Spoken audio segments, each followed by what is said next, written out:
Nous avons de nouvelles informations concernant l'adolescente accusée d'avoir orchestré le meurtre de son petit ami. Gianna Kistenmacher, ancienne pom-pom girl au lycée, est aujourd'hui accusée de meurtre. Elle fait partie des 9 adolescents accusés de meurtre dans la mort de Trey Wright. Nous entendons maintenant des allégations choquantes sur son comportement la nuit où Trey Wright a été tué. Quand elle s'est éloignée des gens, elle avait cette expression sur le visage et je ne comprenais vraiment pas pourquoi. Nous allons approfondir ce sujet et nous parlerons aussi de pourquoi 7 des 9 adolescents accusés de meurtre dans cette affaire sont en liberté sous caution. Nous sommes sur l'affaire présentée par Law and Crime. Je suis Chris Stewart.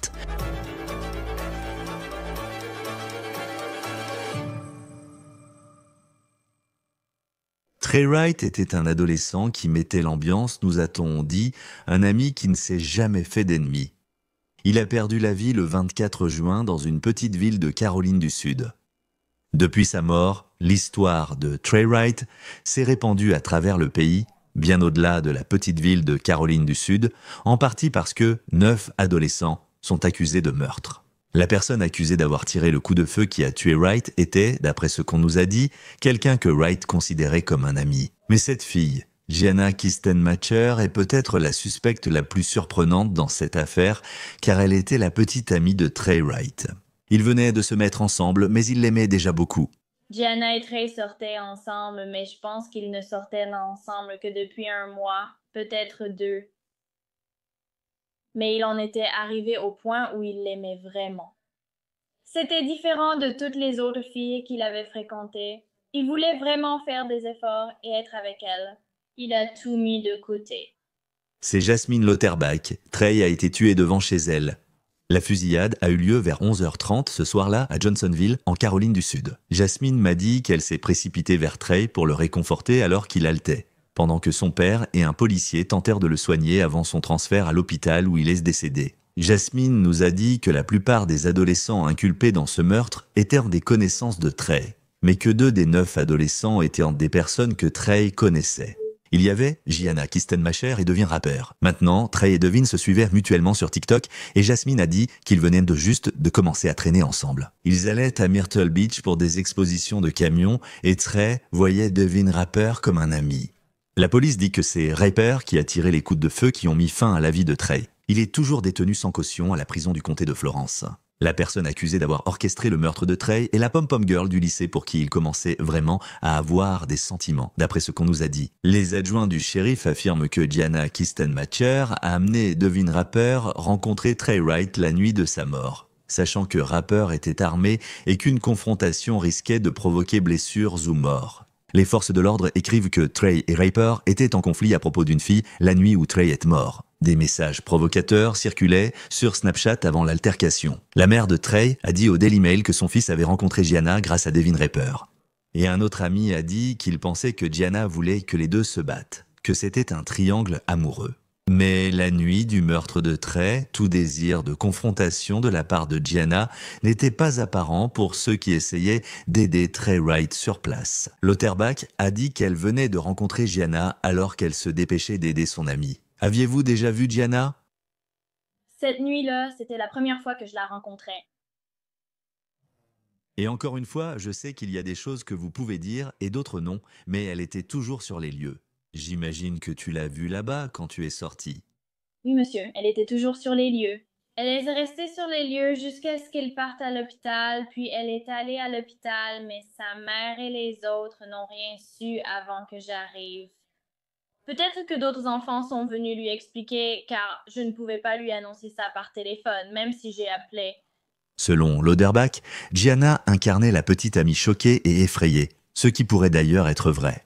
Elle est même allée à l'hôpital pour être avec Trey pendant qu'il se battait pour sa vie. C'était un combat qu'il a perdu cette nuit-là quand tu l'as rencontré pour la première fois dans cette situation. Genre, quel était son langage corporel? Est-ce que, comment ça semblait à ce moment-là? Elle m'a un peu déstabilisée parce qu'elle faisait comme si elle ne savait pas ce qui se passait, comme si elle était blessée.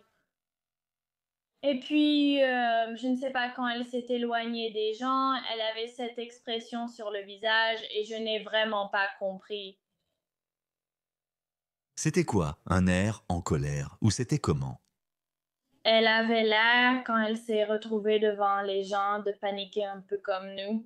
Mais quand elle est partie, elle semblait calme. Elle a appelé ses parents et expliqué la situation. Sa voix tremblait, mais elle restait assez calme au téléphone avec ses parents.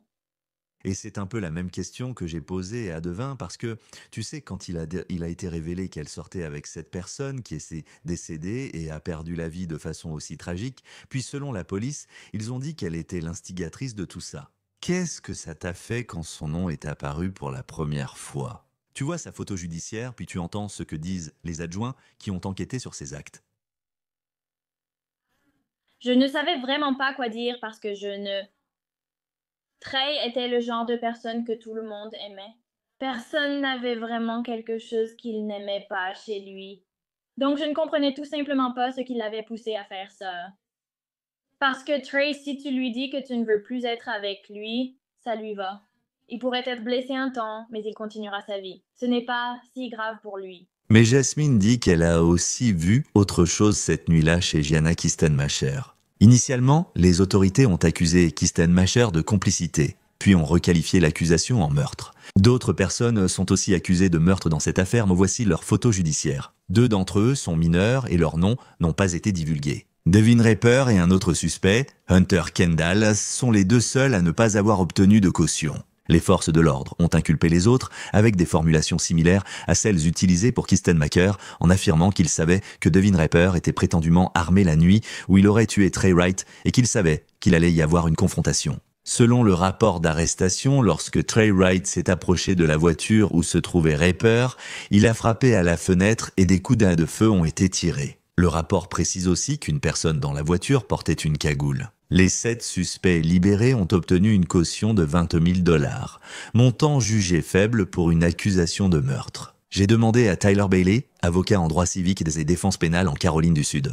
La première chose qui m'est venue à l'esprit, c'est que c'est une façon assez inédite d'appliquer la doctrine main de l'un, main de tous.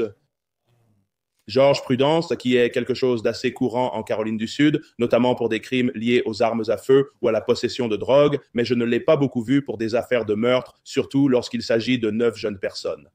Cela semble aussi permettre au gouvernement local et au bureau du shérif de lutter contre la violence chez les jeunes en rappelant aux enfants et adolescents à la rentrée de ne pas aider ceux qui possèdent des armes à feu et risquent de se battre.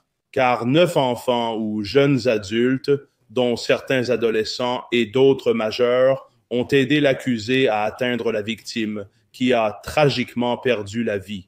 Donc, c'est vraiment sans précédent sur ces points-là. Et puis, la caution semble également faible parce qu'il s'agit d'accusations graves dont des enfants ou de jeunes personnes, laissez-moi reformuler, sont accusés.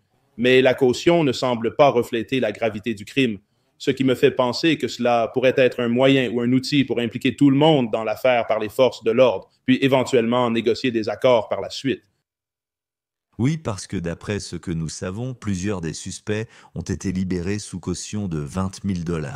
L'homme, Devin Raper, qui a été accusé d'avoir tiré les coups de feu, est toujours détenu sans possibilité de libération sous caution. Qu'est-ce que les procureurs devront prouver dans ces affaires concernant les associés de la personne qu'ils disent avoir tiré les coups de feu? Qu'auront-ils besoin de prouver s'ils décident de porter ces affaires devant un tribunal? Ils devront prouver que les associés savaient que l'accusé se rendait sur les lieux avec l'intention de commettre un meurtre, le meurtre de quelqu'un.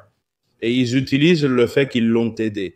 Ils savaient qu'il avait une arme et qu'ils savaient qu'il allait avoir une altercation, mais ils vont devoir prouver qu'il y avait une intention claire de la part des associés que cela allait se produire, ce qui est difficile. Vous savez, fournir une assistance, être complice avant les faits du crime est plus facile à prouver que de démontrer qu'ils ont tous participé au meurtre avec l'intention en sachant que l'accusé allait s'y rendre. Il s'apprêtait à tuer la victime qui a tragiquement perdu la vie. Et c'est un obstacle de taille pour l'accusation ici. Parce que Gianna Kistenmacher, qui serait la petite amie de la victime, était la première co-suspecte avec Devin Raper qui a été arrêtée. Selon la police, elle aurait organisé cela sachant qu'elle était en conflit avec Devin Raper, qu'il était armé et qu'elle l'amenait rencontrer Trey Wright. Et cela se termine malheureusement par la mort de Trey Wright. Au départ, elle a été inculpée de complicité avant les faits. Et maintenant, elle fait face à une accusation de meurtre. Quelle est la différence entre les deux? Complices avant les faits signifie simplement qu'ils ont apporté une aide à l'accusé ici pour faciliter sa capacité à commettre le crime. Complices après les faits, ils aident sciemment après coup. Complices avant les faits, elle savait qu'il allait y aller et voulait utiliser son arme à feu pour commettre ou tenter un meurtre. Et elle l'a aidé à le faire en orchestrant toute l'affaire. Le meurtre, obstacle bien plus difficile, implique qu'elle était présente et l'a vraiment aidé à le commettre. C'est une nuance juridique. Non, tu as entendu Tyler dire « la main de l'un de tous ». Cela vient d'une décision de la Cour suprême de Caroline du Sud de 1988 qui a jugé que si plusieurs personnes commettent un crime ensemble, les actes de l'une sont imputés aux autres. En ce qui concerne les cautions, il y a eu des critiques sur le fait que de nombreux suspects n'ont pas seulement obtenu une caution, mais des cautions aussi basses. Et cette photo a certainement amplifié ces critiques. Voici deux nouveaux suspects inculpés de meurtre dans cette affaire. Braylon Thompson et Jaden Auclair, tous deux âgés de 17 ans. Les deux ont obtenu une caution de 20 000 $ et les registres du tribunal montrent qu'ils ont payé leur caution le même jour. C'était le 6 août. Et puis, nous avons trouvé cette photo d'une publication Snapchat prétendument faite par Thompson le montrant avec Auclair devant le centre de détention du comté de Florence. On les voit tous les deux posés. Auclair fait un signe de paix et Thompson montre ses dents avec un doigt dans la bouche comme s'il portait un grizzly. La légende de cette photo était « Je suis libre », suivie d'une insulte raciale que je ne prononcerai pas, mais je peux vous dire qu'elle commence par la lettre N. J'ai contacté le shérif du comté de Florence pour savoir s'ils étaient au courant de cette publication et ils m'ont dit qu'ils l'étaient. On ignore la cause exacte des accusations contre Thompson et Auclair. Le procureur a indiqué à WPDE que, dès qu'ils ont découvert la publication sur Snapchat, ils ont demandé à modifier la caution pour interdire aux suspects de publier à nouveau sur les réseaux sociaux. Dans leur déclaration, ils n'ont pas cité Thompson ni Auclair. Les réseaux sociaux ont joué un rôle important dans cette histoire, non seulement parce qu'ils montrent que Rapper et Wright se connaissaient et qu'il y aurait eu des Snapchats provocateurs envoyés la nuit du meurtre de Trey, ce qui aurait joué un rôle dans cette confrontation avec Devin Rapper, mais aussi parce qu'après le meurtre de Trey Wright, nous avons trouvé une publication sur les réseaux sociaux de Corinne Belviso. Elle fait maintenant face à une accusation de meurtre. Le 25 juin, c'est le lendemain du meurtre de Trey Wright. Voici ce qu'elle a publié. C'est un lien vers la page GoFundMe pour Trey Wright, disant, je cite, « Ils ont créé un GoFundMe pour aider la famille de Trey. Si vous pouvez faire un don, toute aide sera appréciée. Trey était l'un de mes amis. Nous sommes dévastés. Le connaître, c'était l'aimer. LLT. Et cela signifie longue vie à Trey, qui est devenu le cri de ralliement de ceux qui se souviennent de lui et réclament justice pour sa mort. » L'avocat de Belviso a affirmé à WPDE l'innocence de son client, déclarant « C'est vraiment simple. Elle n'est coupable de rien. Nous avons examiné les histoires. Elle a parlé à la police. Je suis choqué qu'elle ait été inculpée et je défendrai cette affaire de toutes mes forces. Elle n'est coupable de rien. Maintenant, nous verrons comment le processus judiciaire va se dérouler dans cette affaire. C'est une affaire qui, à bien des égards, est sans précédent, comme vous l'avez entendu dire Tyler Bailey, en raison du nombre de personnes inculpées et de la manière dont cette affaire a été instruite. Les forces de l'ordre ont déclaré qu'elles n'ont pas pris à la légère le fait d'inculper autant de personnes pour meurtre. Mais au final, c'est aussi l'histoire d'un jeune homme aimé de tant de personnes, qui est maintenant décédé, qui avait toute sa vie devant lui. Et cela lui a été enlevé. Voici notre interview avec Jasmine Lauterbach, la jeune fille qui s'est précipitée auprès de Trey la nuit de son meurtre et qui a perdu quelqu'un qu'elle voyait comme un frère. Jasmine, comment connaissiez-vous Trey Wright? Au début, Trey était juste un ami de la famille, un voisin d'à côté, mais ensuite il venait chez nous presque tous les jours. Il est donc rapidement devenu comme un membre de la famille et il était comme un petit frère pour moi. Et est-ce qu'il vivait avec vous au moment où tout est arrivé? À ce moment-là, il restait chez moi sans y vivre. D'accord. Et je sais que ce n'est pas facile d'en parler, mais pouvez-vous expliquer ce que vous avez vu la nuit où il a perdu la vie? Dès que je suis sortie par les portes, il était déjà allongé au milieu de la route. Mon père était au-dessus de lui. Il ne faisait pas de massage cardiaque car il avait vu que Trey avait été touché près des poumons. Il comprimait juste sa poitrine pour que Trey respire. Et l'officier se tenait juste à côté de mon père. Qu'est-ce que tu faisais à ce moment-là? À ce moment-là, tout ce que je pouvais faire, c'était juste aller aux côtés de Trey, mais je devais un peu lui dire qu'il allait bien et que tout irait bien, qu'il n'avait pas besoin d'essayer de dire quoi que ce soit. Il avait juste besoin d'essayer de respirer et de rester éveillé pour nous. Qu'est-ce qui te passait par la tête dans ce moment-là? Je veux dire, c'est une situation tellement difficile à vivre. Comment fais-tu? Comment as-tu géré tout ça? Sur le moment, c'était vraiment juste l'adrénaline qui m'a aidé à gérer la situation parce que je ne voulais pas le voir comme ça, mais je ne pouvais pas me résoudre à m'éloigner de lui. Je savais qu'il avait besoin de quelqu'un d'autre, même s'il avait déjà mon père. Mais j'ai fini par devoir m'éloigner parce que je devais vérifier si quelqu'un avait prévenu sa mère ou sa grand-mère ou quelqu'un d'autre pour qu'ils viennent ici avec nous ou qu'ils aillent à l'hôpital. De quoi te souviens-tu à propos de... Je sais que tout ça s'est passé, je crois, vers 11h30, je pense, entre 11h30 et minuit.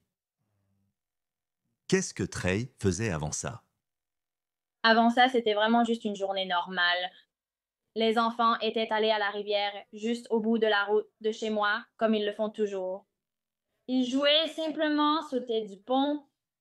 Ils étaient rentrés à la maison. Ils continuaient à faire les idiots dans le jardin, juste à traîner. Où tout cela s'est-il passé? Tout cela s'est passé chez moi. Donc, c'est exact, parce que je sais que j'ai vu des photos de la route et nous avons l'adresse de la police. Qu'est-ce que c'est pour les gens qui n'y sont jamais allés? Comment est cette zone? Dans cette zone où tout le monde se connaît vraiment. Nous ne sommes pas liés par le sang, mais nous nous considérons tous comme une famille. D'habitude, quand les gens viennent là-bas, ils se sentent en sécurité parce que là d'où je viens, peu importe de quel enfant il s'agit, tout le monde va veiller sur lui. C'était un endroit où les gens traînaient ensemble. Parce que je sais, d'après ce que les forces de l'ordre nous ont dit, on dirait qu'il y avait beaucoup de monde là-bas. C'est généralement comme ça que sont mon frère et ses amis. Ils ont beaucoup d'amis et la plupart des parents de leurs amis ne les laissaient pas sortir, donc ma maison servait d'endroit sûr pour tous. D'habitude, ma maison était où la plupart des enfants traînaient. Tu parles de Trey quand tu parles de ton frère? Trey et mon autre frère. Un autre petit frère. Oui. Qu'est-ce que tu veux que les gens sachent à propos de Trey Wright? Trey était vraiment incroyable. Il n'était pas physique et ne se disputait jamais ainsi. C'était juste un rigolo.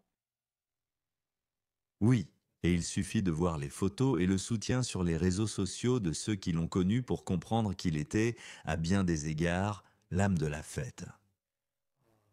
Ce genre de personne. Je sais. Il l'était vraiment. Ouais, enfin, je veux dire, pour toi, comment, enfin, tu as traversé beaucoup de choses, tu sais, pas seulement avec Trey, mais aussi tout ce que tu as vécu à un si jeune âge, comment as-tu géré ces dernières semaines? Ça a vraiment été surtout un flou. Je prends les choses au jour le jour parce que j'avais l'habitude d'être avec Trey tous les jours. Il me considérait aussi comme sa sœur, donc on avait vraiment ce lien. Il me taquinait, je le taquinais aussi. Maintenant qu'il n'est plus là, tout semble terne. Qu'est-ce que tu savais sur... Je sais que le nom Gianna est celui qui est ressorti, et tu sais, apparemment il sortait avec elle d'après ce que j'ai lu. Je veux dire, quelle était leur relation? Jenna et Trey sortaient ensemble, mais je pense qu'ils ne sortaient ensemble que depuis un mois, peut-être 2 mois. Mais il en était arrivé au point où il l'aimait vraiment. C'était différent de toutes les autres filles qu'il avait fréquentées. Il voulait vraiment faire des efforts et être avec elle. Il a tout mis de côté. Parce qu'il y a tellement de personnes qui ont été inculpées en lien avec sa mort, je veux dire, est-ce que ce sont des gens qu'il connaissait? Quelle était la relation avec toutes ces personnes réunies? J'ai l'impression que les deux seules personnes qu'il connaissait vraiment comme ça étaient Devin et Gianna. Même ces personnes-là, ils venaient à peine de commencer à traîner avec Devin au printemps. Donc ils ne se connaissaient que depuis quelques mois. J'ai l'impression que la plupart de ces jeunes étaient seulement des connaissances. Je n'avais jamais entendu leur nom avant cette nuit-là. Cette nuit-là, c'était comme si j'entendais ces noms pour la première fois. Qu'est-ce que ça t'a fait de voir ces noms? Pourtant, tu vois leurs photos d'identité. Tu sais, tu vois les accusations auxquelles ils font face. Et tu as vu ce qui s'est passé cette nuit-là et tu l'as vécu. Qu'est-ce que ça t'a fait de voir toutes ces personnes et ce que la police dit qu'elles ont fait? C'est vraiment fou. Je ne comprends pas comment il peut y avoir autant de gens autour de la situation qui ont une idée de ce qui va se passer, mais qui ne disent pas à leur ami d'arrêter et de réfléchir ou qu'on n'a pas besoin de faire ça. C'est vraiment insensé pour moi. Parce qu'il connaissait. Il connaissait Devin Rapper. Est-ce qu'il a déjà dit quelque chose à son sujet ou quelle était leur relation? Il n'a jamais rien dit à son sujet. Ils traînaient juste ensemble. Trey aimait venir à la plage. Il aimait les expositions de camions. Devin savait donc où aller et quoi faire. Donc, ils étaient vraiment juste amis grâce à ça. Devin n'était jamais venu traîner avec Trey à Johnsonville ou quoi que ce soit comme ça. Mais d'après ce que vous comprenez, je veux dire, ils étaient amicaux l'un envers l'autre d'une certaine manière. Oui, monsieur, je le pense. Ils étaient amis. Je ne sais pas ce qui s'est passé cette nuit-là ou ce qui a déclenché tout ça, mais il n'y a jamais vraiment eu de mauvaise relation entre eux. Qu'as-tu ressenti quand on t'a dit que c'était lui, selon les adjoints du shérif, qui avait fait ça à Trey? J'étais surtout sous le choc. Je ne comprenais pas parce que je pensais que ce serait quelqu'un avec qui, tu sais, Trey aurait eu une altercation ou quelque chose comme ça, même s'il ne se disputait jamais vraiment avec personne. Je ne pensais pas que ce serait quelqu'un avec qui Trey traînait tout le temps et allait à la plage. Avais-tu déjà rencontré Gianna? Cette nuit-là, je la rencontrais pour la première fois. Je sais qu'il y a des choses que tu peux dire ou non, mais elle était toujours présente. J'imagine que tu l'as vue là-bas quand tu es sorti. Oui, monsieur, elle était toujours là. Elle se restait sur les lieux jusqu'à ce qu'il parte à l'hôpital, puis elle est allée à l'hôpital. Mais sa mère et les autres ne savaient rien jusqu'à ce que j'arrive ou que les autres enfants arrivent pour lui dire ce qui se passait parce que je n'étais pas la personne qui pouvait lui annoncer ça au téléphone et c'est moi qui ai appelé. Et je sais juste, en lisant le rapport de police, et je veux dire, tu étais là, que ça avait l'air d'être une scène très chaotique, avec beaucoup d'émotions et des gens qui criaient. Je veux dire, Comment était son langage corporel lors de votre première rencontre dans cette situation? Comment as-tu ressenti ça à ce moment-là? Elle m'a un peu déstabilisée parce qu'elle faisait comme si elle ne savait pas ce qui se passait, comme si elle était blessée. Et puis, je ne sais pas, quand elle s'est éloignée des gens, elle avait cette expression sur le visage et je n'ai vraiment pas compris ce que ça voulait dire. C'était un regard en colère ou c'était comment?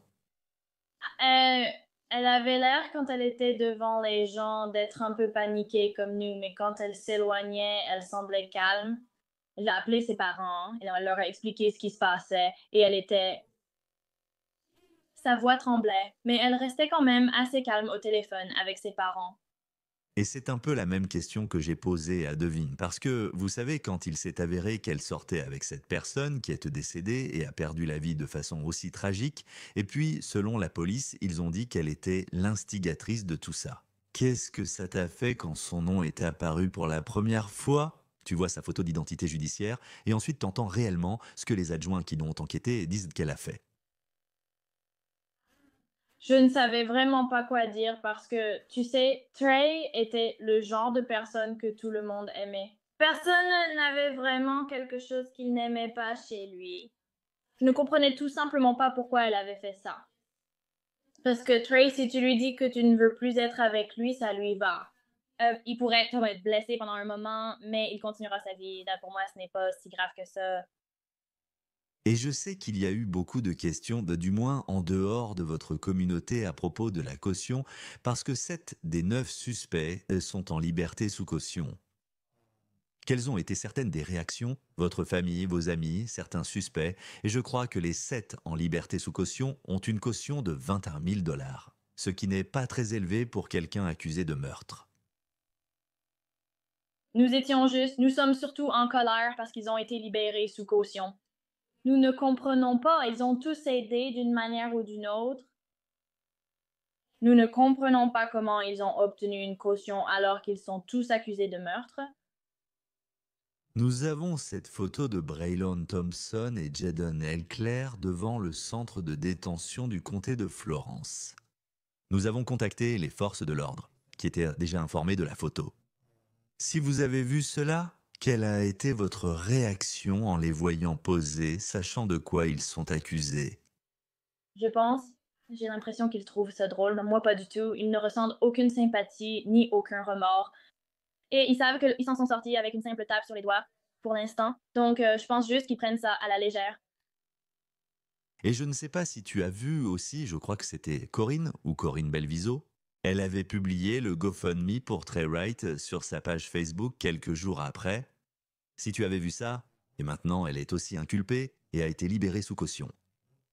Quelle a été ta réaction? Je m'en doutais un peu parce que Corinne essayait de me parler ce soir-là, mais j'avais déjà compris ce qui s'était passé. Donc je ne voulais rien entendre d'elle. Et elle disait juste, elle répétait, je viens juste d'arriver ici, je viens juste d'arriver ici, je n'ai rien fait.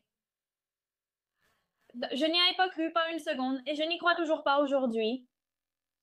Elle voulait m'empêcher de voir Trey partir en ambulance, mais je l'avais déjà vu se faire tirer dessus à terre. Alors, en quoi l'ambulance changeait-elle quelque chose?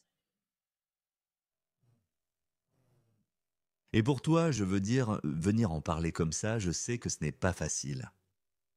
Je sais que tu as déjà donné d'autres interviews et que ta famille s'exprime aussi. Pourquoi est-ce important pour toi de parler de Trey Wright? Je veux seulement que son histoire soit connue. Je ne veux pas qu'ils s'en sortent d'après leurs actes. Je ne veux tout simplement pas que ça passe inaperçu parce qu'aujourd'hui, c'est vraiment grave avec tous ces adolescents qui se font tirer dessus et des jeunes qui tuent d'autres jeunes. Oui, de quoi s'agit-il? Car pour moi, vu de l'extérieur, c'est cela. Tu sais, en voyant Snapchat, je connais Devin Rapper, il y a une photo de lui tenant une arme et la montrant à la caméra. Et tu as cette scène terrible. Et pour eux, ils pourraient aussi aller en prison pour longtemps. Et ils sont juste, il semblait que... Comment se fait-il que ces personnes ne semblent même pas prendre l'accusation au sérieux, du moins d'après ce qu'on a vu sur ces publications sur les réseaux sociaux? Je ne comprends vraiment pas parce qu'ils savent tous quel rôle ils ont joué là-dedans. Et la plupart d'entre eux devaient appeler un ami commun de Trey et ils riaient carrément avant d'être arrêtés en disant que les flics n'allaient pas venir le chercher et ils nous harcelaient et nous provoquaient au téléphone. Et même toi, tu as été harcelé au téléphone par Devin? Il ne m'a rien dit directement, mais c'était un groupe de notre famille et des amis de Trey qui se sont rassemblés autour du téléphone pour entendre ce que Devin avait à dire, parce qu'il essayait de dire qu'il n'avait rien fait. As-tu l'impression que j'ai oublié quelque chose ou souhaites-tu partager un message maintenant que l'histoire attire autant d'attention? J'espère vraiment que les gens comprendront que ce n'est pas la façon dont il faut agir. Je ne suis pas du tout d'accord avec la violence. Je crois que beaucoup de situations se résoudraient en discutant plutôt qu'en devenant violentes. Oui, et encore une fois, Trey Wright semblait vraiment être un type bien, quelqu'un avec qui on aurait envie d'être ami. Jasmine, je suis vraiment désolé pour ta perte. Merci d'avoir parlé avec nous. Je sais que ce n'est pas facile, mais merci d'avoir pris le temps de nous parler. Oui, monsieur, merci à vous tous. Voici l'affaire de Law and Crime. Abonnez-vous à notre chaîne YouTube et Spotify. Je suis Chris Stewart, à bientôt.